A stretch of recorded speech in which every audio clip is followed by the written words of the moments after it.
in many cases, you may want to cut out a photo and place it on top of another photo, and this is called compositing in the editing world.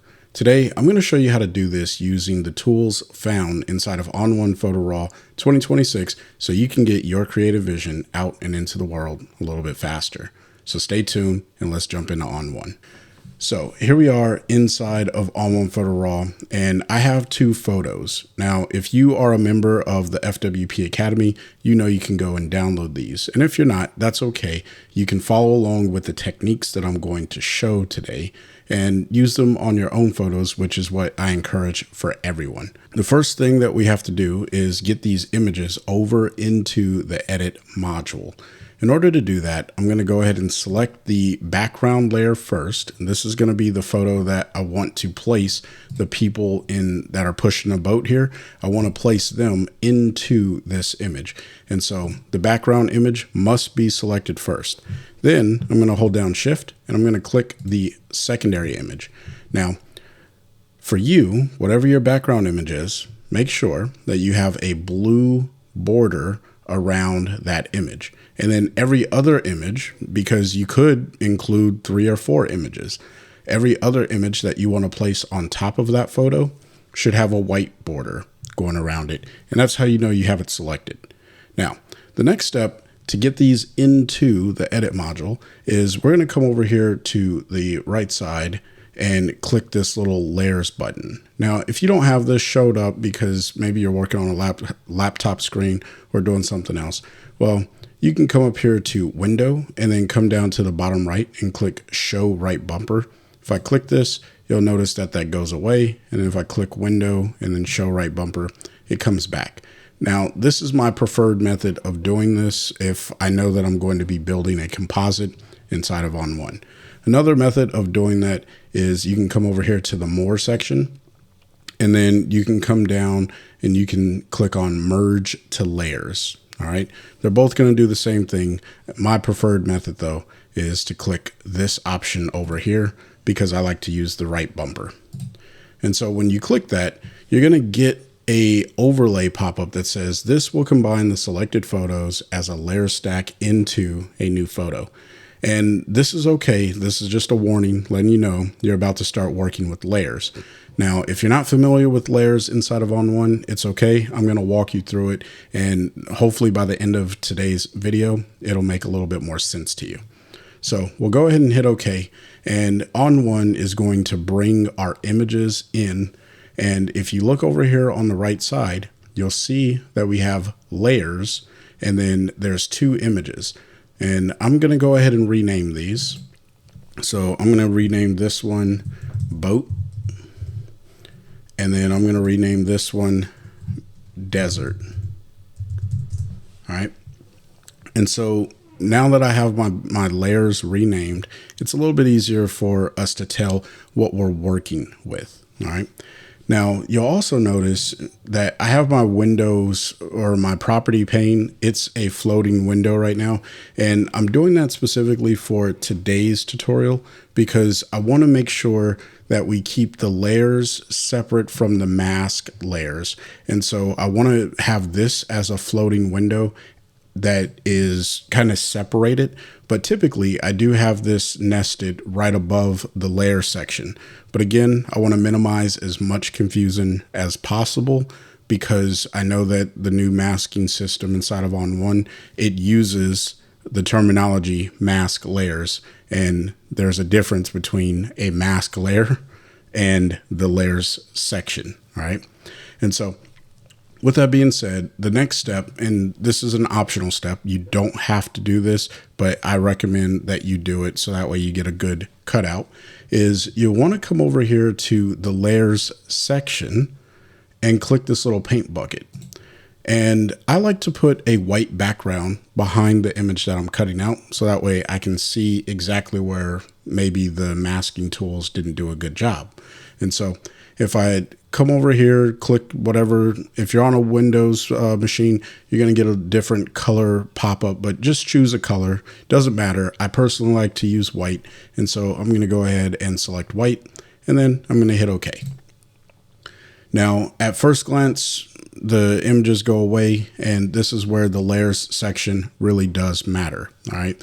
Now, at the top here, I have my color fill layer, and if I click and drag this down in between the boat and the desert layer, you'll notice I now no longer see the desert. I just see the boat and the white background. And so this brings me to my first point of creating composite images.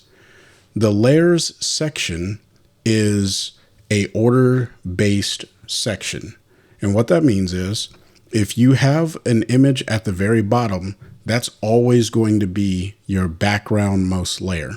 And then everything else you're going to stack on top of that image.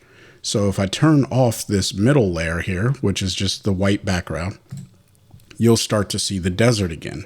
And I think that this is pretty straightforward. Now, what we want to do is we want to cut these people out and get rid of this sky and the water and the beach and all that. So that way they'll show up inside of the desert image. And so what I need to do is come over here to my boat layer. I'm going to click on the image thumbnail so I can select it. Now there's a light gray rectangle or light gray highlight that goes over your selected layer. And so when you're working, building a composite, it's very, very important to select a layer, okay? Or to make sure you're working on the layer that you want to remove is actually selected. In order to activate the mask for the layer, because there's masks all over inside of On1, and we're not going to explore any other mask inside of On1 today. We're only going to be working with the mask that's on the layer. And in order to activate that, I have to click this little rectangle with a circle in it. And when I click that, it's going to turn white or give me a little white overlay. And this is good because that means that I have activated the mask. And this is where the masking property window comes into play. When you click this, it should show up for you. And if you don't have this floating around, what you can do is come up to Window, and then you'll come down to Properties, and then you can click Show, and then make sure that you don't have it nested, or if you do have it nested, that's up to you. But again, it just helps to have it unnested when doing work like this. So that way you can kind of work between the layers and the property for the mask interchangeably without getting them confused. All right. And so now that I have the layer boat selected and it tells me which mask I have selected, so it's a layer and it's the one named boat, I can now apply a target mask, or I'm sorry, a mask layer. All right. And that's going to be this section right here where it says mask layers. And so if I click this plus icon, I'm going to use the quick mask AI tool for this particular selection, but you can use any masking tool that you feel the most comfortable with. And so I'm going to come down here, select the quick mask AI. And if you're using the most recent version of Photo Raw 2026, you're going to see this little section that says default. Because this is my very first mask that I am applying to the image, I want to click on this one here that says default. And so On1 is going to take a second, read the image, do some AI scans, all that good stuff. By the way, this all happens local to your machine. And so if you don't want the image going up to the cloud, then this is one of the ways that you can do it. It doesn't go to the cloud. It processes local to your computer. And then all I'm going to do here is click and drag a rectangle around the things that I want to select. And there we go. It's selecting the people now. And then I'll let that go. Now I can notice some gaps in here, and this isn't going to make a perfect selection the first time. We're going to have to clean this up a little bit.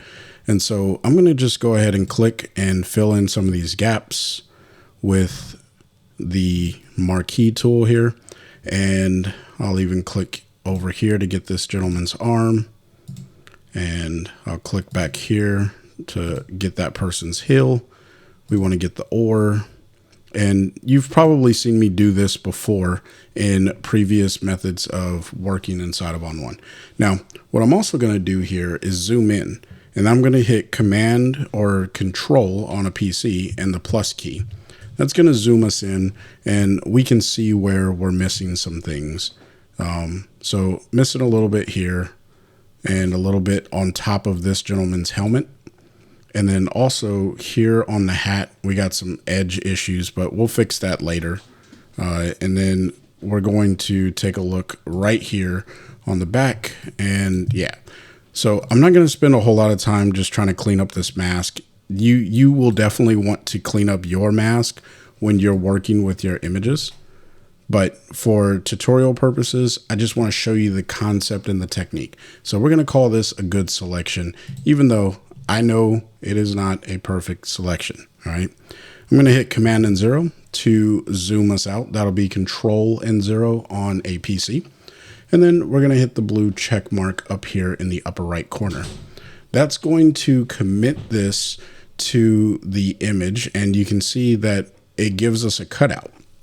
Now, why we have this cutout in this direction is why I put the white mask on the white background, because we're essentially making a cutout in our image and it's showing through to the layer that's immediately underneath it.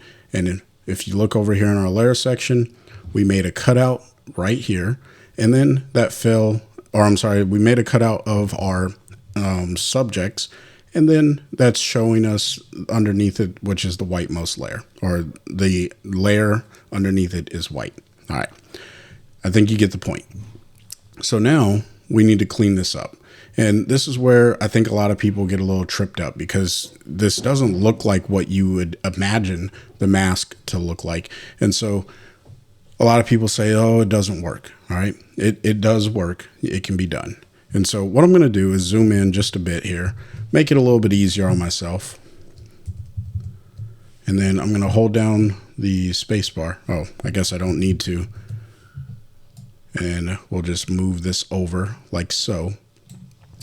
And so now we're going to use the mask properties, and we're specifically going to come back to mask layers. All right. I want to hit the plus icon, and then I want to use a brush this time. And again, this is where it gets a little confusing, but just stay with me and it's going to make sense. The next step is we're going to click on Subtract Default. All right. And what this is going to allow us to do is remove these areas from the mask, or include areas into the mask. So we're essentially doing the same thing that we did the initial time. We're just adding that into the mask. I know that can sound a little confusing, but if you just follow along and you do the technique in this method or in this manner, it'll definitely get you the result that you're looking for. All right. And so I'm not going to make this perfect for the tutorial. I'm going to get this good enough. But all you have to do is come in and paint everything away. Now, when you get closer to the edges, we're going to use a tool that's been in On1 for a very long time, and I love the tool. I've got plenty of videos talking about how I use the tool, and that's going to be the perfect brush. All right. And so if you come up here to the contextual menu and you click on this little brush with the little stars over it, or you can use the keyboard shortcut of Command or Control and R. This is going to sample right underneath the brush, the center of the brush. Anything that is unlike it, or anything that is like it around the brush, it will ignore, and it will only remove the stuff that's under it. And really, the best way of thinking about this brush is its edge control. All right. Now, the closer you get zoomed in and you start working into the edges, you'll get this a little bit better. But for all intensive purposes, your masks do not need to be hyper perfect. In fact, it's good for there to be a little bit of a bleed, because that's what's going to help make the overall effect blend into the scene. All right. So I'm going to turn off the perfect brush for a second, just clean up this little area down here. And I don't really care to be perfect or precise, but again, you want to be as precise or perfect as it makes sense for your particular photo. Now, you'll notice I still have a big chunk of the boat here. And I could use the perfect eraser or the perfect brush to clean this up, but there's another technique that I want to show you. And this is really, if anything, showing that the more you know about the masking tools inside of On1, the more you can make precise selections. So what I want to do, this is a straight line, all right? Or at least it's relatively straight. And so what I want to do is make my brush size just about as big as it will be from top to bottom. So here is where the top is. And so I'm going to click one time right there. And then I'm going to hold down the Shift key. I'm going to bring my brush to the end. Now, mind you, I clicked one time and I let go. And then I brought my brush all the way down to the end here. And then I'm going to click and I'm holding down the Shift key. And then I'm going to click and that's going to paint a straight line. All right. It's a very popular keyboard shortcut and technique in order to paint straight lines. And so practice doing that a little bit on your own. So that way you can always have that available to you when it comes to masking. And so I'm going to say that this is pretty good. We'll probably come down here and get some of the feet. All right. Now let's hit Command and 0. We have a mask and I should probably get this portion over here as well, just to make sure that we're not like missing a portion of the actual person. And so now all I need to do is invert this.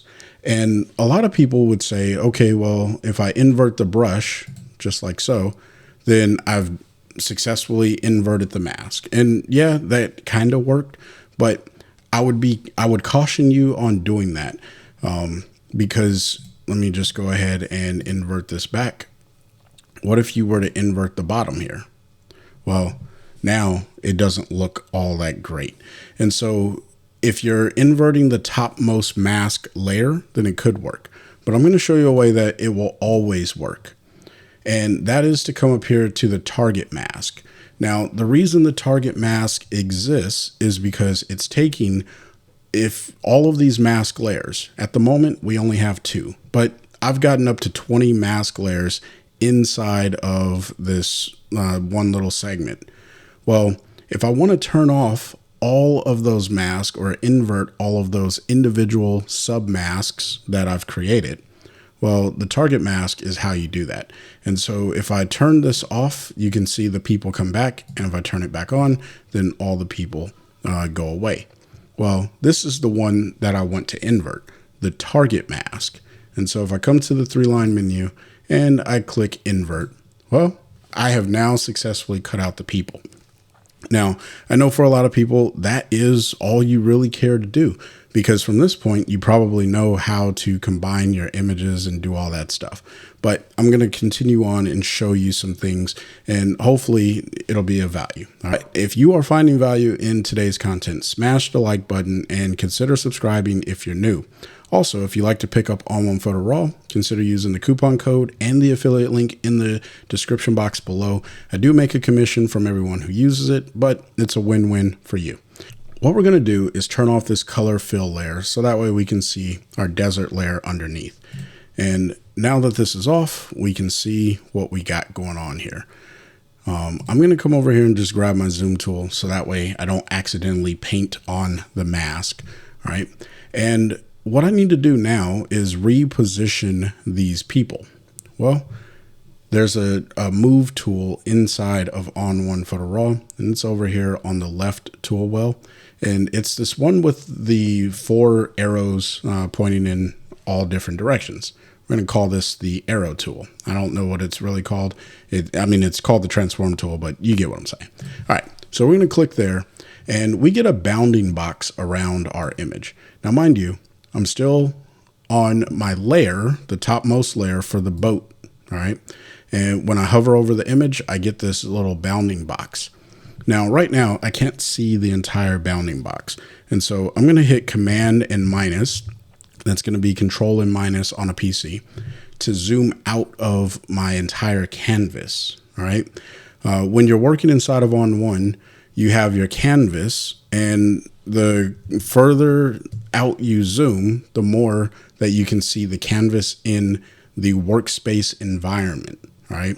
Your bounding boxes, to include your masks, will always work inside of the editing environment, but they will only show up, the effects of those areas will only show up over your canvas or your image, right? And so in this case, we have the bounding boxes going outside of the image because it's a different dimension. And what I want to do is come over here to the corner, hold down the shift key, or I'm sorry, first, let me just show you why. And so what I want to do is come over here to the upper right corner and then click and drag. Now, the problem is if I click and drag, the proportions, they get all wonky. All right. And so I want to keep the same proportions of this particular image. So there's a special key you want to hold down, and that is Shift. So if you hold down Shift and you click and drag, it's going to keep those proportions. But since I've already moved it, it's not working out so well. So we're going to undo that with Command Z. So now that we have our proportions reset, when I hold down the Shift key and I drag, you'll notice that I keep my image proportionate instead of making it all wonky. So Shift key, very important. I'm going to let go and let's go ahead and resize this, make them a little bit smaller so they fit into the area at scale. All right. And so once I have them roughly where they need to be, using the same move tool, I can move them around on the canvas freely. And so I want to actually make it look like they're pushing this boat out of this area. And so I have an issue here. The guy who's pushing the boat, it could look like they're trying to push it into the water, but that's not what I want to do. The gentleman who's pushing the boat looks like he needs to be on the other side. And so I'm going to go ahead and hit Command and 0 to zoom back in. And what we're going to do, instead of having them going in this direction, we're going to come back to our contextual menu. We're going to hit the flip horizontal. And that's going to rotate the image. And now they're going in the right direction. All right. This is just a part of compositing. And so I want to make it look like, again, they are pushing this boat out of the water. And I think they need to be a little bit smaller. So I'm going to hold down Shift, click and drag, and they could be a little bit smaller as well. And this is just one of those eyeball things. You have to choose what makes the most sense for your image. And sometimes if there's other people already in your background image, it makes it a little bit easier to scale them appropriate to that. But remember, people who are closer to the camera are going to be larger than things further away from the camera. That's just perspective. And so that's the other challenge with compositing, or things to be aware of. So we'll say that this looks good. It doesn't have to be perfect. We'll just say that this looks good. All right. And so now I'll just go ahead and hit the little zoom tool here. We've successfully composited our image, but it looks like we literally just cut out the people and slapped them onto a photo. And so we want to make this a little bit better. All right. And the way that we're going to do that is you got to add dimension and shadows. And so I'm going to come back to this color fill layer, turn that on, and then I'm going to hover over this fill layer, and I'm going to select it by clicking in this little gray area. I'm going to click on the 3-line menu for the color fill layer. And then I'm going to come down here to where it says Edit Color Fill. And because shadows are black, I'm just going to click on black and then hit OK. Now I have the issue of this showing over the entire image. Well, I need to hide it. And so to do that, I'm going to click on the mask icon for the color fill layer. Then I will come over to my target mask for the color fill layer, hit the 3-line menu, and then I'm going to click invert. This has hidden it temporarily. And so now I need to reveal it. And so I'm going to click on, or come over here to mask layers, hit the plus icon, And I'm just going to use a brush this time, and I'm going to click add because I need to add the information back into the image. And so using a small brush, I could paint right under the boat. I'll paint under their feet, and I'll even paint a little bit over here under his feet. And I'm going to go Shift X just to remove the shadow from this area. And I'm just cleaning this up a little bit because there wouldn't be that much shadow over there. All right. Now, that is not how you want to leave the shadow. All right. So what we want to do, and this is getting a little bit more technical, but it really does help sell the effect. What we want to do is make sure that we still have our color fill layer selected. We're going to come up here to where it says blend, and we're going to come down to soft light. And then where it says opacity, we're going to just go ahead and click and drag over the word opacity to remove it completely. And then I'm just looking at the image as I pull it back up, and I'm seeing where that all falls in. And so that's where I think the shadows really do well for this particular image. But the next thing that I need to do is, or one of the things that you may need to do for your image after you paint these shadows in, is kind of fade them out a little bit. And so this is where you want to go up to Target Mask, click the 3-line menu, and then click Refine Mask. And this is where your feather slider is located. And if you're not familiar with feather, that's okay. All this is going to do is spread out your mask edges. And so as I pull this, you'll see that it starts to dissipate a little bit more, blends a little bit more naturally into the photo where these shadows are located. We're going to go ahead and hit OK. And then with adding in that feather, I realize I probably need a little bit more opacity in the image. And so I'm going to go ahead and pull up on the opacity, and that looks a little bit more appropriate. All right. And so in a nutshell, that's where we can take our composites, but you can go a little bit further, and that's what we're going to do now. All right. Now you do have to have the more updated versions of On1 Photo Raw. You can 2026 is the one that we're using today, but you could do this technique in other more modern versions. I think the 2025 version is the one that you would need though. All right. So 2025 and above is going to help you with this next step. We're going to come back to our boat layer, and I'm going to make sure that it is selected. And then I'm going to come over to Effects. We're going to add in a filter, and we're going to add in a color match filter. Now, the reason we want to add in a color match filter is this is going to help us synchronize the lighting and the color between the image that we just cut out and our background image. All right. Now, to do this, you have to make sure that you have your layers in here. And then we're going to come over here to where it says Reference. We're going to hit the drop down, and then I'm going to click on Desert. You'll notice that inside of the color match filter, there's an option to select a layer. All right. And that is this desert layer that we have here. So if I click that, you'll notice the color synchronization changed over our subjects. Now, I may not need the luminosity value because they were already photographed in a pretty bright location. And so if I pull down on the luminance value, you can see a little bit of brightness comes back for where they are. And then if I pull up on the color, then they harmonize a little bit better with the overall scene. And so this is with it off, this is with it on. Your image may or may not need that, but it's something that you should be aware of. So if you do need it, then you have it available to you. All right. And so now what we need to do is merge all of this into a single layer so that way we can continue with the overall edit. And so to do that, we want to make sure that all three of our layers are visible. Anything that's making the final look, you want to make sure that those are all activated.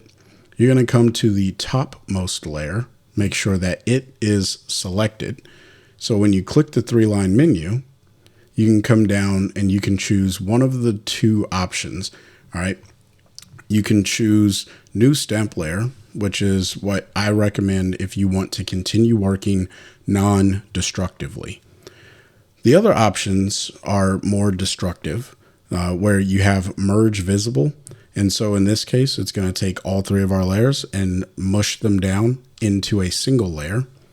Or you can do merge layer, which in this case, it would merge the layers all together anyway.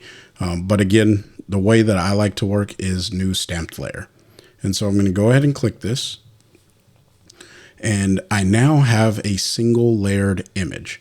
And so if I turn off all of these layers underneath, the boat, color fill, and desert, and we're actually going to rename this top layer to composite. I did not spell composite right, but it's okay. And then here, if I turn off this layer and turn it back on, you can see that all of our combined images are on a single layer now. And so what this allows us to do is come in here and work inside of develop, local adjustments and effects to really start to stylize the image. And so if you have a preset, maybe I want to use a cinema preset here. Well, I can apply this over the entire image. All right. And it's going to give me this particular look, whatever you go with. The sky is the limit, and your own creative, you're really only limited to your creative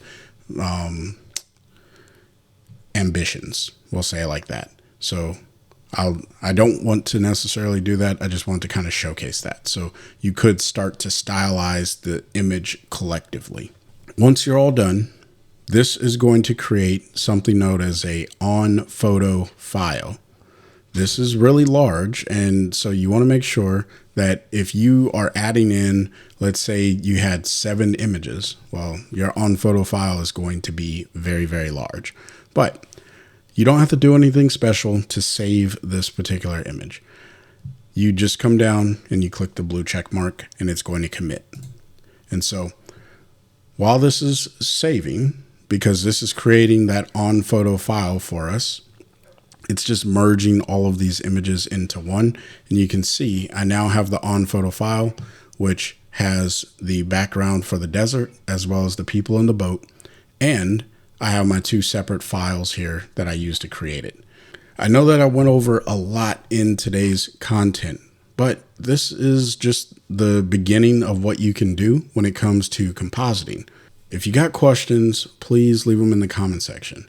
But if you are working on a project and maybe you need a little bit of help or you need some assistance learning how to use On1 Photo Raw in order to get your creative vision a little bit faster out into the world, well, consider signing up for a one-on-one training call with me. So that way I can kind of walk you through the process that you would need to take in order to complete your project. That could be anywhere from you are editing photos for a vacation that you went on, or maybe you're just trying to learn how to use On1 Photo Raw and you don't even know where to begin. That's what the one-on-one training calls are really designed for. Now, of course, if you'd like to join the FWP Academy, there's a link in the description box for that as well. And I do have live streams every single Sunday, 7 p.m. Eastern Standard Time for the members of the Academy. Not only that, you get access to the download files so you can follow along with the tutorials that I have here on YouTube, as well as the tutorials that are for Academy members only. And so if that's something you're interested in, consider signing up for that. It is a paid membership. It is not free, but it is something that I think is of value to the community. And if that's something you're interested in, then by all means, go ahead and click that sign up button down in the description box. Until next time, I want you guys to stay inspired and keep creating. Peace.